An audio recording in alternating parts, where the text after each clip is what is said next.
Ooh, top 5. Well, my number 1 spot, and it's always going to be my number 1 spot, An American Werewolf in London. I love this movie so much, not only because it came out a few days before I was born and we're about the same age. I love the special effects and I love the transformation scene, especially since it's shot so well and it's shot all in bright light. And it still looks so damn good to this day. And I gotta give John Landis, the director, a lot of credit because it takes a lot of discipline to know when to cut and know like how much of the wolf to show because it looks so good. I'm surprised he wasn't like, okay, I'm gonna show this a lot more. But he did it, and it was probably the smarter thing to do. I could go on and on about this movie forever because not only are the locations in this film amazing, also this movie has a lot of mystery. As much as information as we get, there's still a lot of things that we don't know that it kind of just scratches the surface on. And the rest of my list is kind of interchangeable as far as where they land on here, but my second choice would have to be Silver Bullet. And yeah, I'm very well aware that the werewolf kind of looks like a snuggly teddy bear. And when it's not being a werewolf tale by Stephen King, it has like this 80s after school special kind of vibe.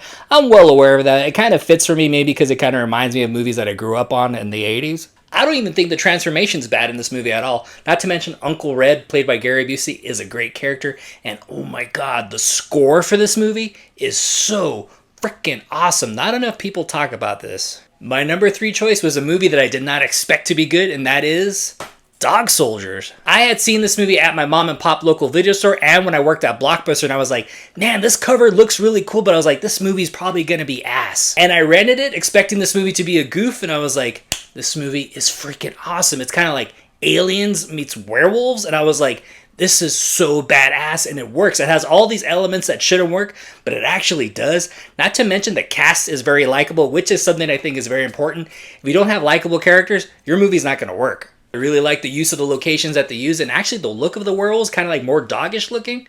Very, very cool. And I'm not sure if this was done purposely, but we don't really get a full werewolf transformation. We really don't see anything, which I think is the smart thing to do because it's like, if you can't pull it off special effects wise, or if it's not in your budget, or if you don't have the right makeup artist to do it, then don't do it. So I give Dog Soldiers a lot of credit for not relying on a transformation that they could not pull off. And my number 4 choice, I Was a Teenage Werewolf, starring Michael Landon. I love this classic black and white movie. The movie manages to do something very different with the werewolf lore, not to mention the look of the werewolf is actually pretty awesome, and I like the little thing that they added with the drool. I think that's pretty cool. Also, the score in this film is pretty awesome too. The next one, I'm not sure if this one counts, but would have to be the Monster Squad. I don't necessarily like the look of the werewolf because I always thought he looked kind of like an owl, but I do like that the character is very tragic, and I do think the transformation is kind of cool. And I'm going to give an honorable mention to The Howling 2. This movie is so bad that it's kind of good. And Christopher Lee really hated being a part of this movie, and you could see it on screen. And oh my god, Sybil Danning is so hot, and she's so hot in this movie. And here are my last 2 reasons why.